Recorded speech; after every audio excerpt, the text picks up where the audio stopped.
Welcome to Get Your Mind Right, Boots on the Ground, where we spotlight professionals in the field who have overcome challenges and how they work through them. Their stories offer real-world insights and tips for thriving in today's competitive landscape.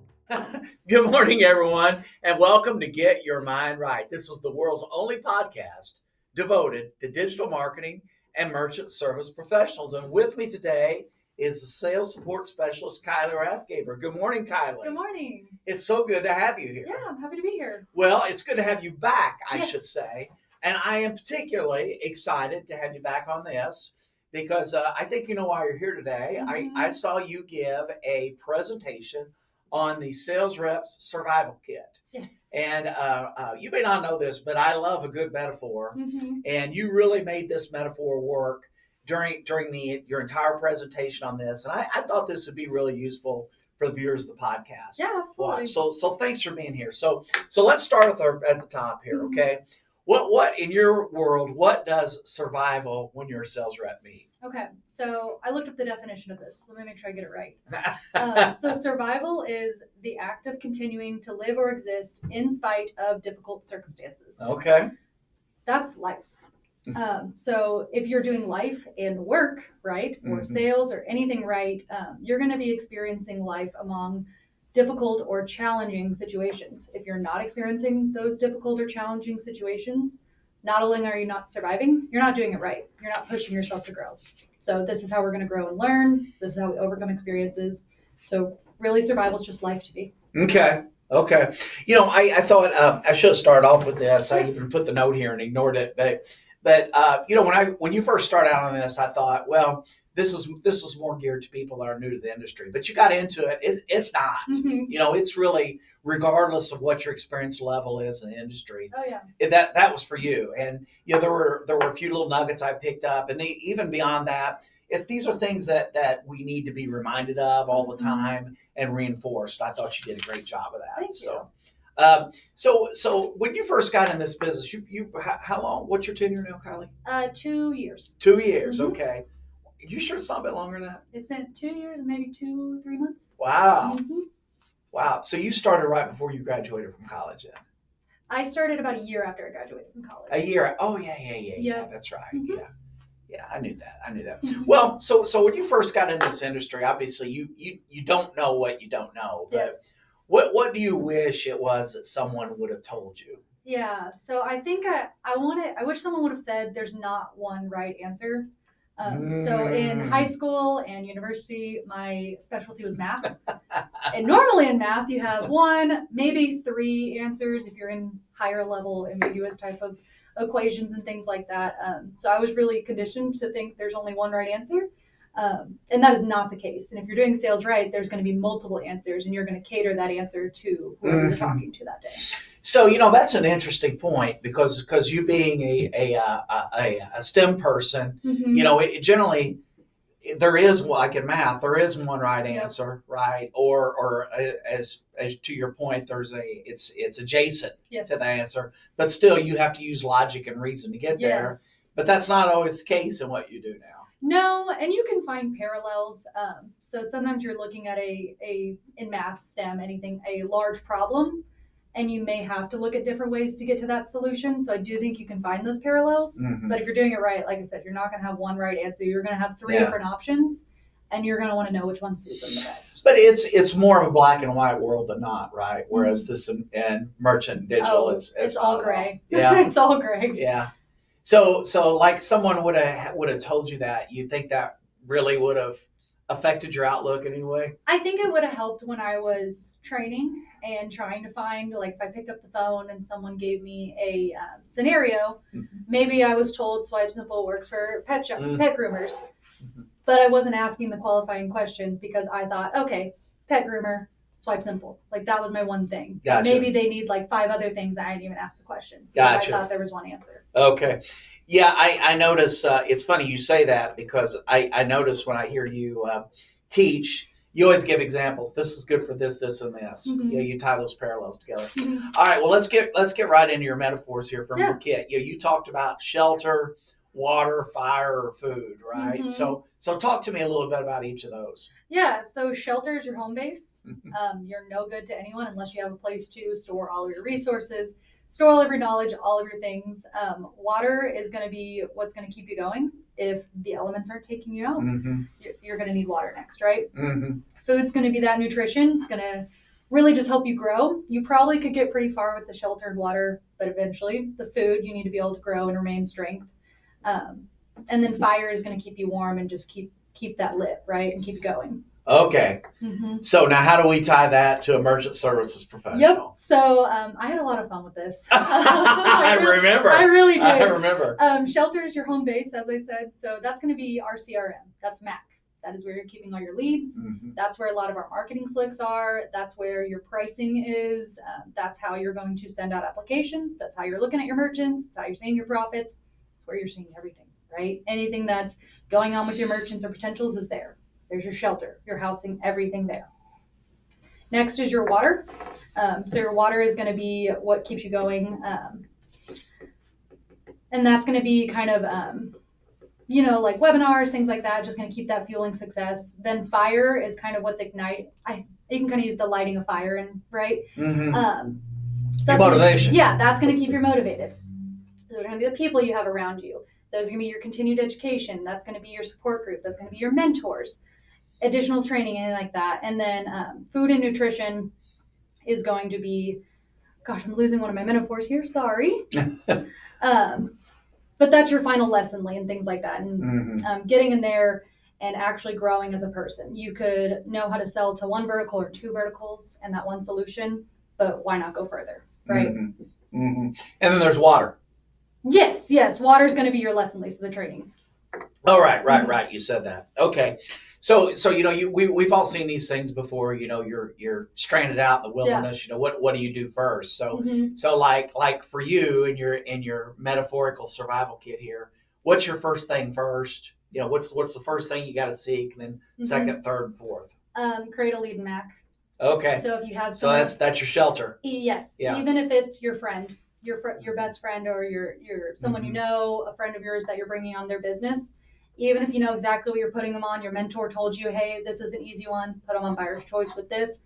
Put that lead in Mac and start off strong. You know all the answers already. You can do the first one right. Right. That way when it comes to the next one or the third one where you don't really know what you're doing, right, at least you can get into Mac and put in a lead. Right. You can then contact who you may need, your mentor, sales support. First question they're going to ask, what do you know about this merchant? And I'm going to figure out what you know about that merchant because you put the lead in Mac already. You've already got the head start. So yes, shelter is your first step. Yes, because once again, to extend the metaphor, if you don't have shelter, you may not even survive the night. No, absolutely not. Something's going to come out and get you. Okay. So then, what's the next thing you're going to seek? Let's see. I'd say the water, because I think your mentor and Mac and everything like that's going to get you your head start of, like I said, the first merchant, buyer's choice, put them on this, you're good to go. Yeah. Your next merchant needs appointment scheduling, or they want a website, or whatever it is. And yes, Mac, your shelter is going to have marketing slicks. Right. It's not going to give you additional information on the product that you don't really know. So you can literally go into Lessonly, go to your watering hole, grab the cup of water you need, whether that cup of water is how to send in a digital flip in, or what is Evolve Pay, what is Deja Vu, what is Swipe Simple, what is Optimize, what is Level 2, Level 3. Maybe you've run into a business-to-business merchant, you don't know what that is. You can grab your cups of water from that watering hole and go from there and be able to do the right solution. So once again, if I've got shelter and I've got water, I can survive for at least for a while. You're going for a little bit. Yeah, yeah. So then what's next? I would think from there, food and fire are going to go hand in hand, I would say, because yes, if you found food, you're going to get cold and you're going to die. The elements. You're going to be out there and the elements not going to go.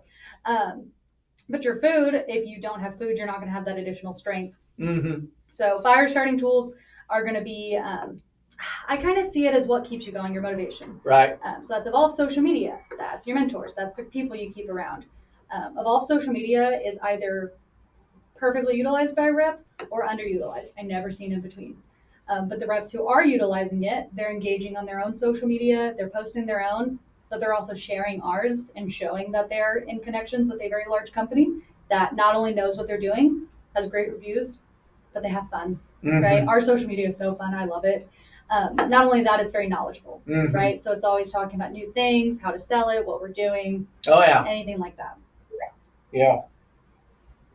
Okay, well, very, very good. So now, I personally happen to know that you are extremely busy, right? And you get pulled in a lot of different directions. Yeah. You're working on a lot of things here. So, when you start to feel overwhelmed or even like, do you ever feel lost?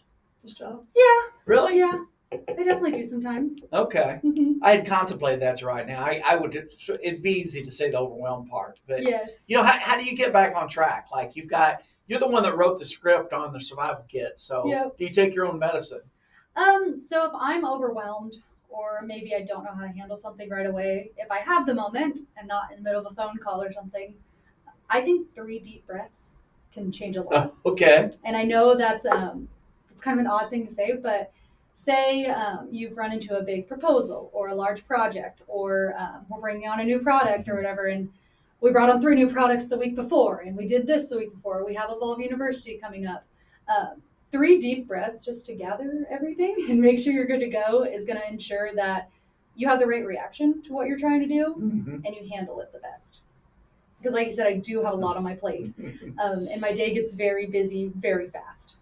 So taking that time to just remember that you've handled things in the past before and you've done it in the past, so why can't you handle it now? Makes a huge difference. Okay. Anything else you want to expound on at that point? Yeah, make sure that if you're using your time, using it wisely. Yeah. So I'm not a huge meeting person, but I do understand when they're relevant. But if I'm going to be in a meeting, it's my room. I share an office with a couple girls, and they joke if Kylie has a meeting, it's like, okay, what are we here for? Let's go, move on. I'll send you a follow-up, and let's get on to our next thing. So if you're using up time, use it wisely. There's only so many hours in a day. And yes, you want to put a lot of those hours into work, but you want to ensure that when you're trying to have the hours outside of work, you aren't scrambling to catch up with stuff the next morning. Yeah. It's just going to continue to push that success. That's a great answer. Thank you for that. Mm-hmm. So in your okay, we talked about shelter and warm. Talk to me about water and purification. You had a special section on that in your presentation. How importantly is Lessonly to you? So like in your case, I know are you still the curator of Lessonly? For the most part, yes. Okay. Yep. Okay. So you still use it yourself? I do still use it myself. Really? Times I'm using it is I've only been here 2 years, right? So sometimes there's things that were products before I started here. Now, as time goes on and we add new products, that's getting less and less. But I do still use it whether I'm trying to brush up on my digital knowledge. That's something I'm not as fluent in as I'd like to be. So if I'm getting a lot of questions on it that week or feel like I don't know a certain section, I will literally go into Lessonly and look up SEO or ads or pay-per-click ads, things like that. And I will just, in the background while I'm running through my email or working on a proposal or something like that, I'll be listening to it in the background, like a podcast. I'll just have it playing in the background. Your brain can multitask that, huh? Yes, it has to. Okay. Well, so I think you may have taken away my next question here. So I look in these Lessonlys too sometimes, but my problem is I may not have like 30 or 45 minutes to dedicate to that. Yeah. I can't multitask, just so you know, in that fashion at least. What do you have any advice for me? Don't say work more hours either. Work more hours. No. I would, in that scenario, find the presentation. So when you're looking at those, it always has the slide deck in there and the video. Sometimes it's in there as a PDF. But maybe just click through, screenshot each slide, take your notes from that, and if you have additional questions on whatever's talked about, maybe go back to just that section. All right. Listen to what they were talking about right there. All right. That's good advice. That's good advice. So you also talked about fire starting tools. Okay. Yes. So are you? By the way, are you fielding personal questions today? That's fine. Yeah, we can do it. What's your personal fire starters? The motivation to grow. So my path in university was math education, and during COVID and life in general, while I love to teach, obviously in my position, teaching in secondary school was not my passion about halfway through. But I realized that there is very much important information that I was learning, right? Mhm. So now at Evolve, and I do think I found my home, it is the motivation to grow somewhere differently.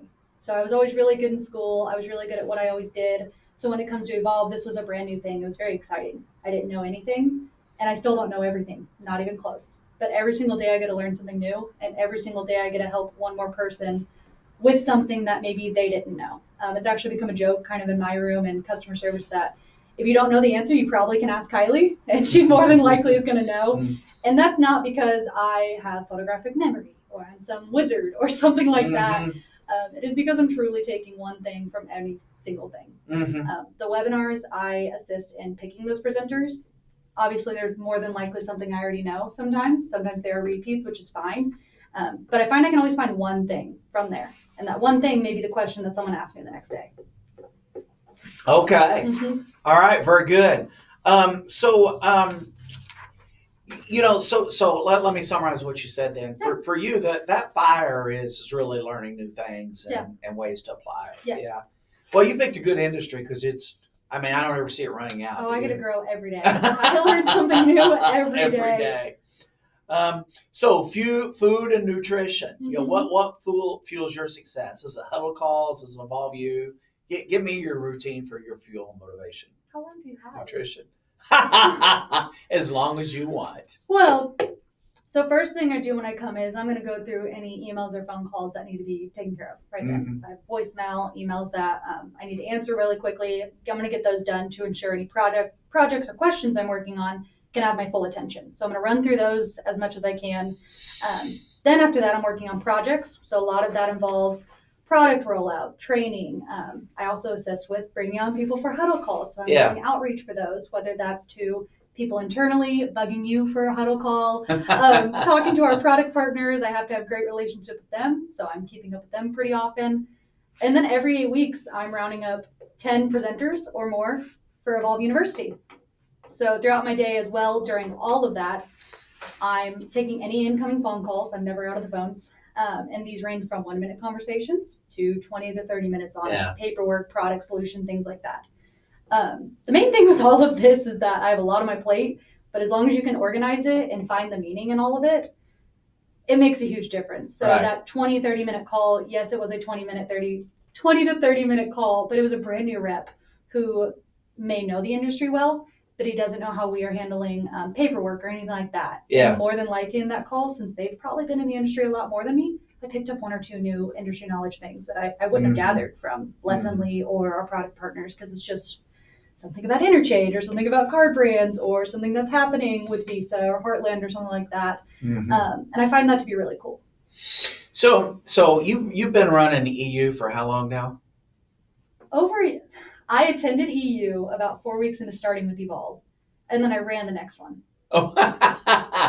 So about 2 years. Okay, start swimming. Here's the deep end. Oh, yes. Yeah. Yes. I got you. So it seems like, from my viewpoint, it seems like to me like you've got that as a pretty smooth running machine. Yes, it took a lot of time to find the what worked and what didn't. Yeah. So my predecessor who was running it, certain things worked for them and they didn't necessarily work for me. Is type A allowed to say it? I'm very type A. Well, you're organized. Yes, very organized. Yeah. So keeping it all type A, that's definitely fair though. Yes. So just keeping it all organized. Everything that I do in Evolve University, whether it's sending out reminder emails or having an intro and an outro for the week, or sending out welcome emails before they attend or confirming with people, all came from something that didn't work in the last one. Little things from running out of water bottles for the week to big things of 3 additional attendees that I didn't know were coming from a group that I have to account for suddenly. So every little thing I do came from a minor mistake that I've learned from. So yes, I do have it going very well, but each time I find something new I want to change. Excellent. So, you yourself host how many huddles a year? I'd say close to 20, maybe. I do at least 1 a month. Okay. Normally we're getting 2 every other month or so. Okay. Yeah. So I'm going to break this into two parts. So the first part is I know we were talking before we started recording today. You get a little anxiety about these, but what do you personally get out of putting these huddles on? I sharpen my presentation skills. If you don't present very often, you can plan all you want, but as soon as you get up there, stage fright's a thing. And if you don't have it, great. But I think maybe it's just because you're not doing something that's just a little bit uncomfortable. So I really challenge myself to try to, yes, I could take an old presentation and do the same one I've done in the past. Yeah. But like this one that I did, this was brand new. I'd never done something like this before, and it challenged me. So yes, it brought that anxiety with it. So what I'm getting from that is a new style. So now I know how to use a presentation with metaphors, and I know that everyone really liked it. It kept people very engaged. This call could have been, respectfully to myself, very boring without the metaphor, talking about just the resources of Evolve. I've done that call several times. Oh, yeah. I do it for Evolve University. Yeah, you did so well. A famous podcaster invited you to be on his show. Exactly. Yeah. So this was different. It was fun. It brought me out of my comfort zone and expanded the way I could present to do different things. I also had fun with it, which was just really the best part of all of it. So I was just reflecting on what you're saying. For me, from my seat, this is good news, bad news, because like for example, 2 years ago, you weren't giving huddles. Jake No wasn't giving huddles. Bree Miracle wasn't giving huddles. Whitney Johnson wasn't giving huddles. And you guys, I don't know, how many do I give to a year now? Maybe 8, maybe? Yeah, that sounds right. So used to it's pretty easy. I really have had to up my game just because, again, you got 2 years ago, you guys didn't exist in the huddle world.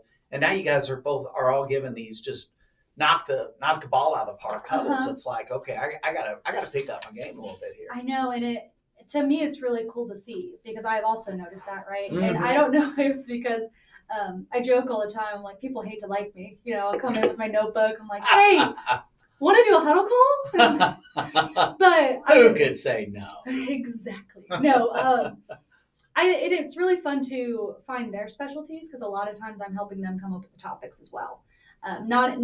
Most people don't just have a topic in mind right away, right? They're not. If I come to them with a huddle, they're like, what do you want me to present on?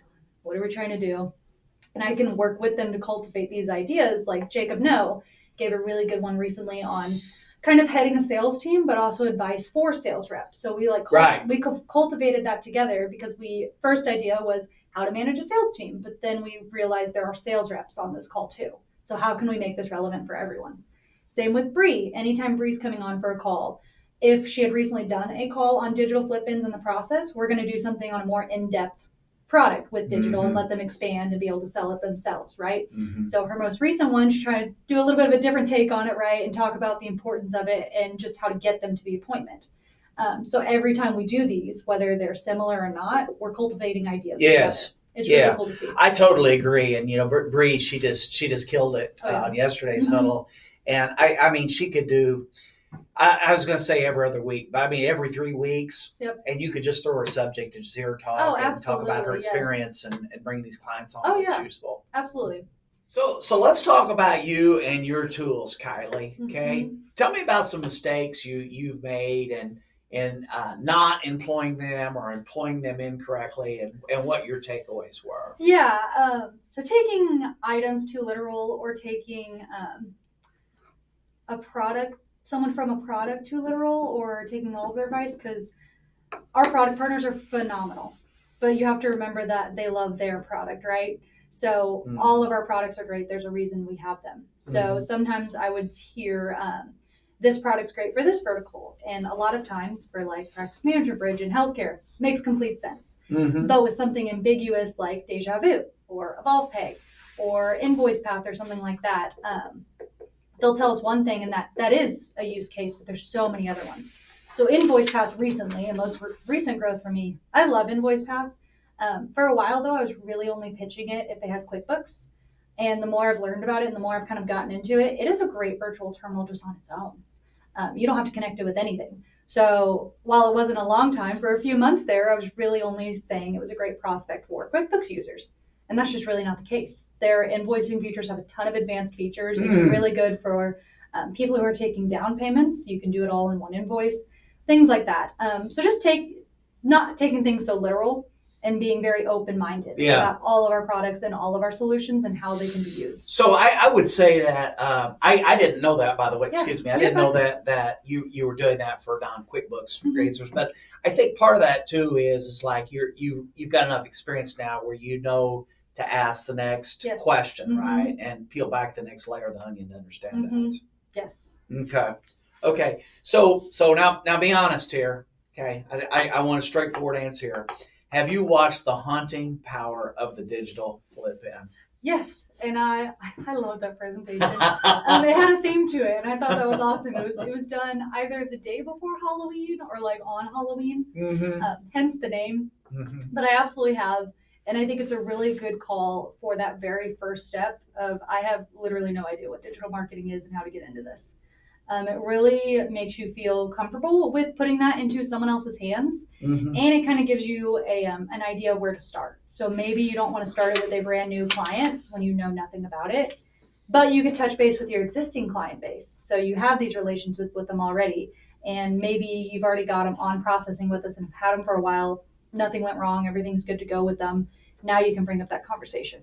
Or you do want to go out to new clients and you want to talk about digital marketing with them, it's going to give you the baseline for it. So it really is for those people who have literally never heard of a digital flip-in and don't know who they're putting their hands into with this merchant. Right. And it works really well for that. So yes, I have watched it. Okay. So how would you suggest, I know you know the whole rhythm on this, there's still people out there that are just really uncomfortable digital, even it's a flip-in. Okay, what sort of advice would you give those folks? Just ask. I think sometimes, and I get it because I've been new to this industry. I think sometimes people have a little bit of pride of not wanting to ask, especially maybe if you are fluent in a certain product or merchant services in general. You don't necessarily want to let someone else sell for you, which I can completely understand. But you're missing out on the opportunity. Yeah. Imagine how many, we always say with merchant services, you're going to get a ton of no's before you get a yes. What if instead of just getting a ton of no's, you can get a ton of yeses from the get-go, have someone help you out, and then learn from it to be then getting them yourself? Yeah, I hadn't contemplated that before, but that's right. I mean, there would be people that they'll walk away from that opportunity and they elect to not put their customer in a better place just because of their own pride, because they feel like they can do it. Yeah, that's something to get over. You know, what I tell folks too is that, and because I'm this way too, I'm very proprietary about my relationships. Absolutely. Like, if I don't know you very well, I'm not going to introduce you to one of my relationships. Oh, right? It's completely understandable. Everyone gets burned. Yes, I don't want to get burned. You know, what I tell those folks is I just say, hey, you could be part of every bit of the sales cycle on this. You know, well, what do you mean? Well, you engineer your flip-in and you tell them, hey, the terms of the deal is I want to be on every call. You know, and I know, like for me, if I'm there, at least I feel like I'm hearing what's going on. I could jump in and be the police officer there. I can do that. So, but your point's well taken there as well. All right, let's go back to your toolkit. You talked about personal hygiene of all things. Yes, that's important. Sales etiquette. Okay, so what is this professional etiquette that rep must ensure that they muster? Yeah. So for the baseline of it, you've got to dress the part. You've got to look the part. You want to be clean cut. You want to look like you are a sales professional. I mean, now if it's your friend, I don't know, I can't really find a good excuse for this, but maybe there's a scenario where sweatpants and a hoodie makes sense, but it's not going to be this scenario, right? Now, a full suit and tie also isn't always the best scenario. If you're going to an auto mechanic, maybe you don't want to go walking in there in a suit and tie. They're not going to get the right impression. So you want to be clean cut, but also relatable. You also want to listen more than you talk. So it's important to know the qualifying questions and how to get in the door. But once you get in that door, you need to listen. There is nothing worse than someone just talking the whole time and doing a feature dump. I really like using that term, just dumping all the features and getting nowhere. So while I love to hear myself talk, I run the huddle calls. We all love to hear ourselves talk, right? It's important right then to know when to listen more. If you're always talking, you're not going to uncover the problems. You're going to put them on a solution and it might work, but later on someone else is going to listen more than you and find a different solution to solve and take them from you. Okay. Very good. Very good. So what's your biggest pet peeve? This is you personally when it comes to how sales reps present themselves. Yeah, I'm definitely going to take a operational department take on this. So I think forgetting about the ones who helped you to your success is something you can see in a lot of industries, not just ours. So sales is very difficult. I really can't imagine the feeling of the frustration of a merchant feeling like they're placed on the wrong product. Maybe you did something wrong, anything like that. But a lot of those problems are fixable. And the people who are there to support you and help you fix those problems really are there to help. I like to say in operations, we don't do the blame game. I don't care if I made a mistake, if someone made a mistake, the sales rep made a mistake, it doesn't really matter. We're going to fix it, right? That's going to make everyone else's life better. Almost everything's fixable, whether it's even a deposit missing or something, we're going to get that car and get it ran again and get it going. So whether it was your mentor who you felt led you astray, or a support team member, or just one of your coworkers trying to help you out, just know that somewhere along the way, they also helped you to your success. So it really is a team player game here. That is what Evolve is all about. Mm-hmm. Okay, excellent. Excellent. All right, last question here. Okay. What advice would you give to someone starting out who just isn't happy with surviving? They want to thrive. Learn everything. So don't get lazy.